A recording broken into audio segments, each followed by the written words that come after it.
प्रेम से बोले करुणा निधान भगवान की जय हो। जय बोलो ललिता मैया की।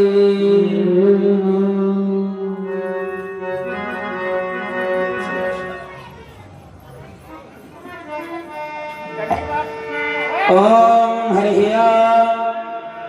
स्वस्ति श्री गणेशाय नमः। स्वस्ति श्री राधा कृष्ण चरण कमलेभ्यो नमः। स्वस्ति श्री माध पितृ गुरु चरण कमलेभ्यो नमः। स्वस्ति श्री इष्ट देवताभ्यो नमः।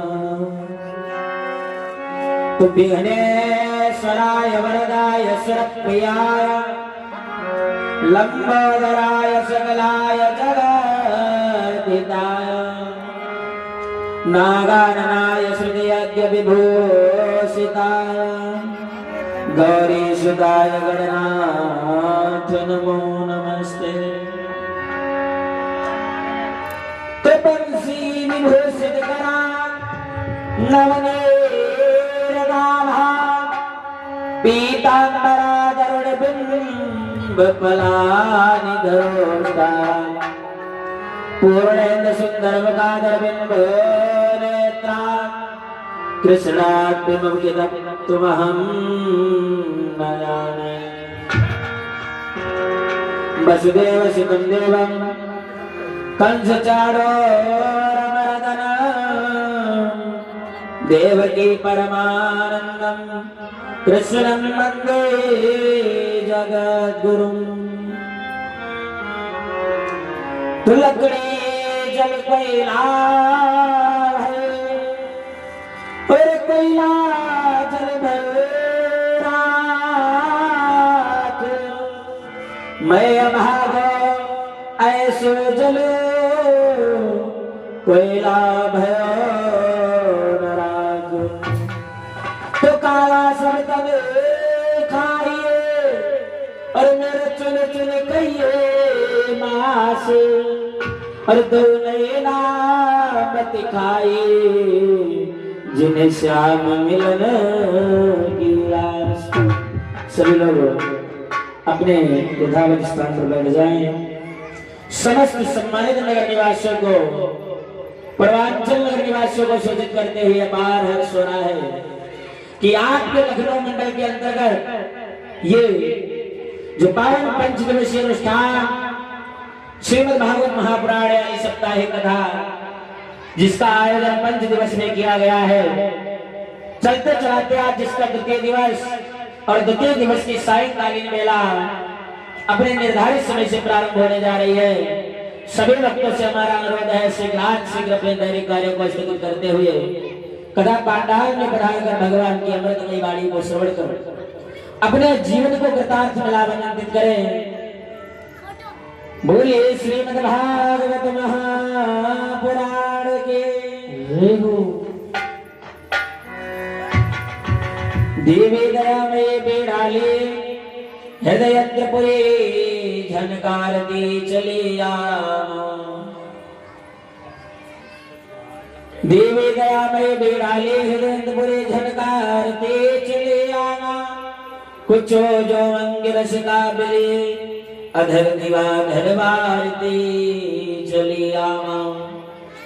और मेरे दोषों विवर्त गिराते हुए मुझे सच्चता मार्ग दिखाते चले आवा। और भारतीय मुस्कुराते हुए मन मंदिर में सरस्वती चले आवा। और देवी हंस वाहिनी तो हंस की उड़ान भर।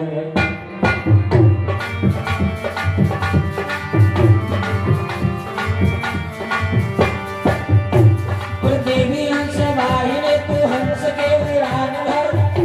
और कविता कला में बिंदु बढ़ा दिया।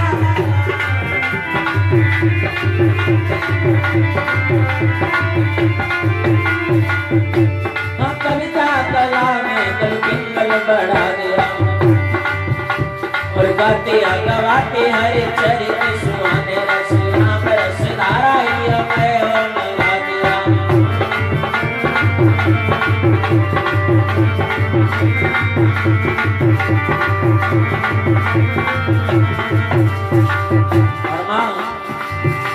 माँ ज्ञान के भंडार वाले शब्दों को खोजला और कंधकार प्रतियों को मात ने का दिया।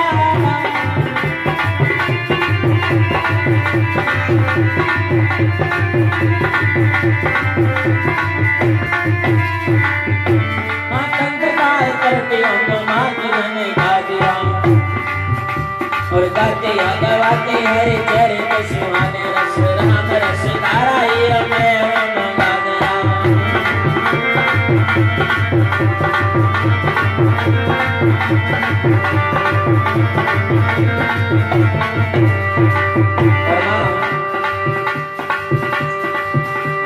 जब तक जहाँ मेरो जीवन है जगदम्बे गाँव जो गान वरदाने ही दे दिया।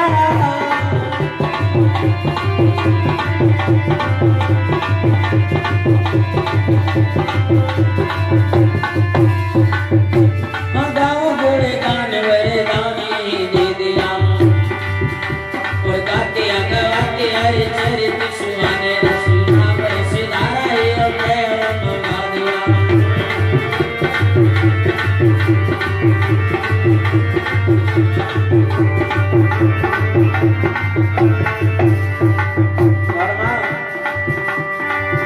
पति जीवन गाएंगे हम सासने हम सादर शीश झुकाए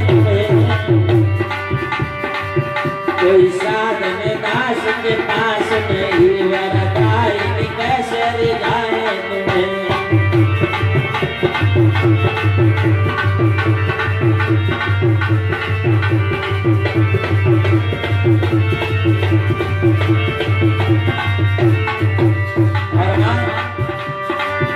कड़मेड़ में जब मास पियो तो बोलो कहाँ से बुलाए तुम्हें। मन मंदिर बीच सिंहासन को वरदाई ने आओ बैठाए तुम्हें।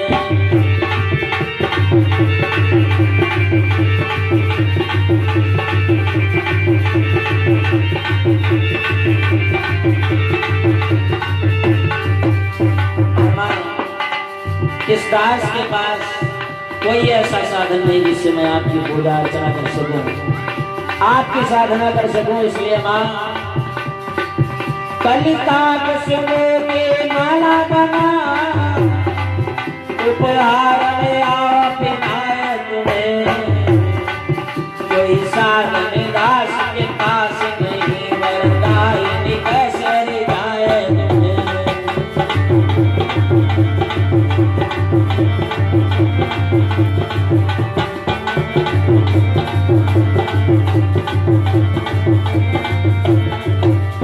बोलिए सरस्वती मैया की, बोलिए सच्चे दरबार की।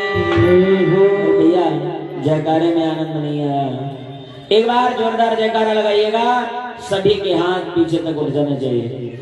बोले भारत माता की जय हो, बोले सनातन धर्म की जय हो। क्या बात है, बहुत बहुत धन्यवाद। साधुवाद आइएगा, पावन भगवान की चर्चाओं से जोड़ने का प्रयास कर रहे हैं। आप लोग दोपहर के समय में बड़ा ही सुंदर सी कथा श्रवण कर रहे थे, हमारे व्यास जी कथा श्रवण करा रहे थे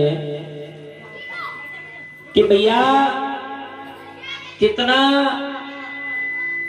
तपस्या करने के बाद प्रहलाद जी ने अपने पिता को सदगति दिलवाई। क्या हमारा लेके आएगा? लेकिन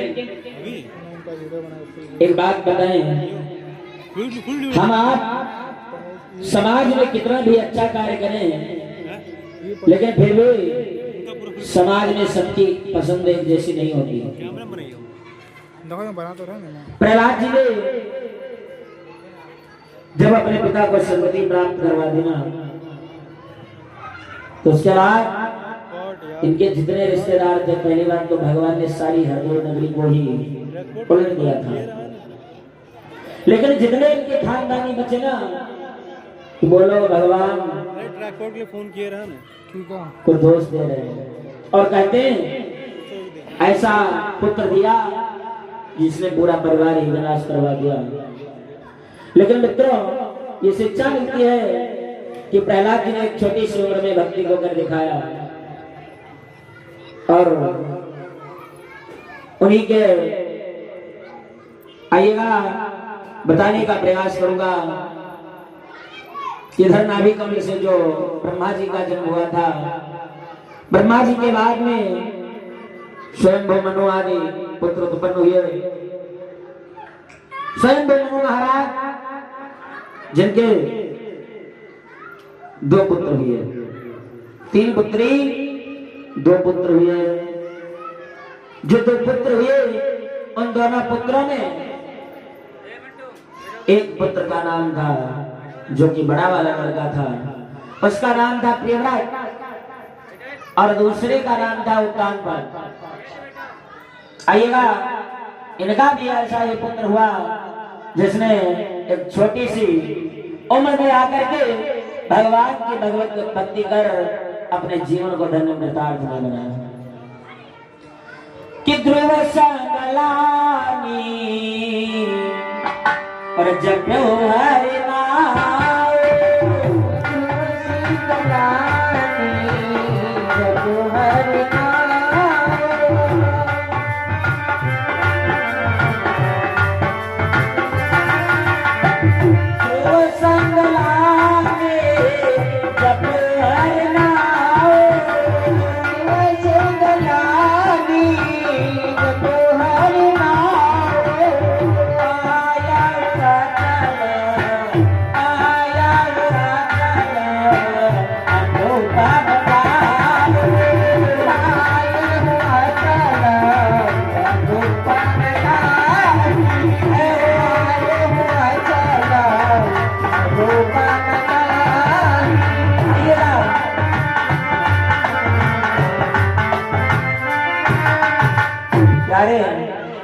वर्णन आता है उत्तानपाद। अभी एक बार अगर अध्यात्मिक दृष्टि से देखा जाए तो महाराज उत्तानपाद जो है ना, वो एक स्वरूप हम लोगों का भी है। उत माने ऊपर की ओर, तान माने तने हुए, पाद यानी कि के पैर, जिसके पैर ऊपर हो वो उत्तानपाद। यानी कि ये भी हमें शिक्षा मिलती है भैया, जिसके पैर ऊपर होंगे, जिसका शरीर कष्ट में होगा, उसे परमात्मा की याद अवश्य आएगी। एक आप लोगों ने महाभारत में कथा सुनी होगी कि जिस समय पर मैया कुंती से भगवान ने कहा वरदान मांग लो, कुंती मैया ने कहा मुझे कुछ नहीं चाहिए, अगर देना है तो मुझे केवल दुख दे दो, क्योंकि जब जब दुख होगा तब तक मुझे आपकी याद आएगी, वरना हम आपको भूल जाएंगे। कि दुख में सुमिरन सब करें और सुख में करे न कोई, और जो सुख में सुमिरन करे तो दुख काहे को होए। कहे आप सुमिरन करके तो देखो। महाराज उत्तानपाद, इनके घर में इनके रानी का नाम है सुनीति। सुनीति का मतलब है सुंदर नीति, अच्छे परिवार को अच्छे तरीके से चलाने वाली। जिसके सुंदर नीति हो वो सुनीति। और भैया केवल सुंदरता से काम नहीं चलेगा, ये बाहर शरीर रूपी सुंदरता से काम नहीं चलेगा। यहाँ पर ये शिक्षा मिलती है कि हमें परमात्मा ने रूप कितना भी अच्छा दिया हो, अगर कहीं सुरुचि के जैसा बनाया है तो भगवान किसी को न बनाए। क्यों? सुंदर नीति की जब आपके घर में श्रीमती जी होंगे ना, तो आपका घर कभी भी लक्ष्मी से सुना नहीं होगा। इनकी धर्मपत्नी का नाम है सुनीति और सुनीति का कार्य है सुबह उठती है कि पति की सेवा में 8 पहर और पति की सेवा में 8 पहर अरे अपने को हाजिर रखती थी पति की सेवा में 8 पहर करती थी पति की सेवा में 8 पहर अपने को हाजिर करती थी पति की सेवा में 8 पहर पति की सेवा में 8 पहर अपने को हाजिर करते थे और दिनचर्या से पहले उठकर प्यारे जिस दिन ये आपके घर में भी सिस्टम बन जाएगा ना उसी दिन से समझ लेना कि घर में सारे कष्ट अपने आप को चले जाएंगे। दिनचर्या से पहले उठकर पति का शुभ दर्शन करते थे दिनचर्या से पहले उठकर दर्शन करती थी दिनचर्या से पहले उठकर पति का शुभ दर्शन करती थी दिनचर्या से पहले उठकर। लेकिन भैया एक बात याद रखना, मैया का स्वभाव तो बहुत अच्छा है लेकिन मैया जिधर से निकलती है ना तो लोग पीठ पीछे बुराई करते हैं। अरे पता नहीं किसका सुबह सुबह मुंह देखी है। एक दिन की बात महाराज उत्तानपाद गए हैं शिकार खेलने के लिए। उधर मैया कुछ काम काज में उलझी और सुबह हुई जैसे ही सुबह सुबह एक दासी उठी और देखा कि सामने पड़ोसन से बतला रही है। उसी समय पर मैया वहां से पास से गुजर के आज मैया ने विचार किया कि लाओ हमारे पीछे ये लोग बातें क्या करती हैं, एक बार सुन के देखें। मैया की कानों कान आवाज बढ़ी कि पता नहीं किसका मुख देख लिया सुबह सुबह। अरे ये तो बांझ है, चलो भगवान न करे मेरे साथ में कुछ गलत हो। श्रोताओं आज जैसे इतनी बात सुनी मैया आई और लेट गई कोप भवन में। पहले एक भवन होता था जिसका नाम है कोप भवन, और तो कोप भवन गली गली थोड़ी सी भी लड़ाई हो तो कहती है हमारे मायकों का कोई कमी बोले गोविंद भगवान की जय हो। भैया मैया आई और जा करके कोप भवन में जैसे लेट गई उत्तानपाद आए आवाज लगाई सुनीति नहीं बोली। क्या हुआ? अरे सुनीति। तब तक एक दासी आई और कहने लगी महाराज पता नहीं क्या हुआ आज कोप भवन गई। कोप भवन आज कोप भवन का जैसे नाम सुना उत्तानपाद मैंने सोच करने लगा कि हो सकता है मुझसे कुछ रानी ने कहा हो मैंने न सुन पाया हो इसलिए कोप भवन नहीं है। महाराज उत्तानपाद गए और पहले आवाज लगाई अरे सुनीति नहीं बोली। सुनीति नहीं बोली। जैसे लगाया हाथ एकदम से दिया झीटा का हट जाओ महाराज जाओ कि जाओ महाराज चले जाओ और क्यों मुझे सताने आए हो और अंदर रखते हो भाव और प्रत्यक्ष मनाने आए हो।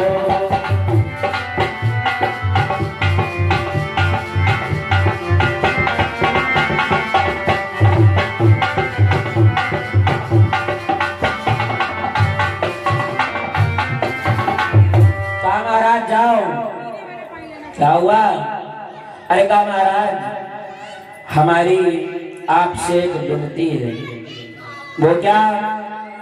कहा सुनिएगा, अगर मेरी आप एक बात माने तो मैं इस कोप भवन से बाहर आने को तैयार हूं।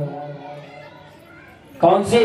कहा सुनो, कितने दिन तक संतान नहीं और दुनिया सब हंसी उड़ाती है, दुनिया सब हंसी उड़ाती है।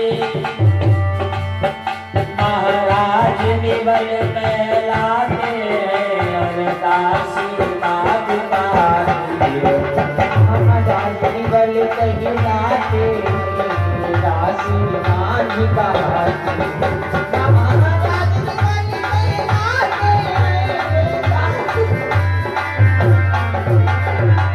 महारानी आप ये क्या कह रहे हो? अरे किसने कहा? सुनिए महाराज, आपको मेरी सौगंध है, किसी से कुछ नहीं कहना। मैंने अपने कानों से सुना है कि दासी ही पड़ोसी से बात कर रही थी। अरे पता नहीं किसका मुख देख लिया। महाराज उत्तानपाद ने कहा, रानी इच्छा ये परमात्मा की है, मेरा इसमें कोई दोष नहीं है, ना ही इसमें कोई तुम्हारा दोष है।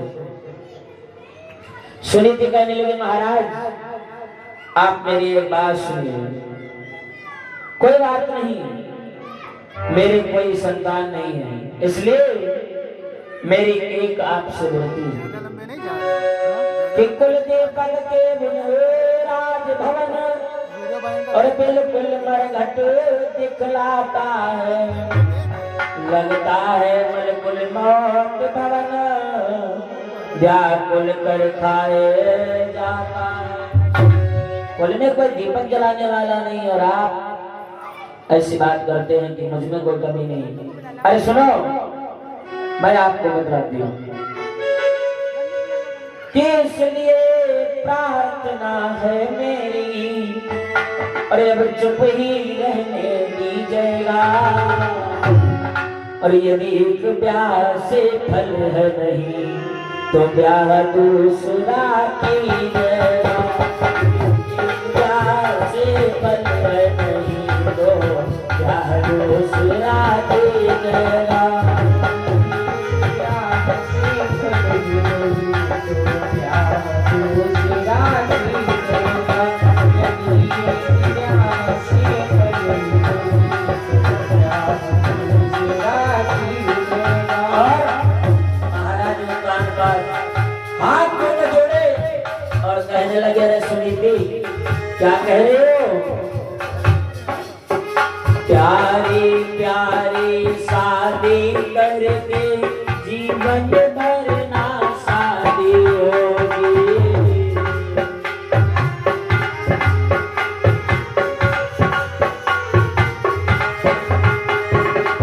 करती तो आबादी होगी पर तेरी बर्बादी हो। है बहुत बुरी लेकिन अच्छी, जो एक बार ही आते हैं। मौत से साथ सब तरह बुरी, रानी चाहते दिन रात जलाती है। ज्योति सब बुरी छाती दिन रात जलाती, मौत से सबके सब बुरी छाती दिन रात जलाती। बोलिए राजा रामचंद्र भगवान की जय हो। रानी ने जैसे कहा, महाराज अगर हमसे कोई संतान नहीं हो रही तो आप दूसरा विवाह कर लीजिए। महाराज ने समझाया, अरे रानी क्या कहते हो? क्यों? दोनों हाथ जोड़े और कहते, रानी ऐसा मत करो, अगर तुम हमसे ये मांग रही हो दूसरा विवाह, तो मैं अपनी आंखों के सामने तुम्हारी दयनीय दुर्दशा नहीं देख सकता। क्यों? क्योंकि मुझे पता है जिस घर में दो नारी होती है ना, उस घर में दो नारियां रहती हैं। और मौत तुम्हारे लिए बहुत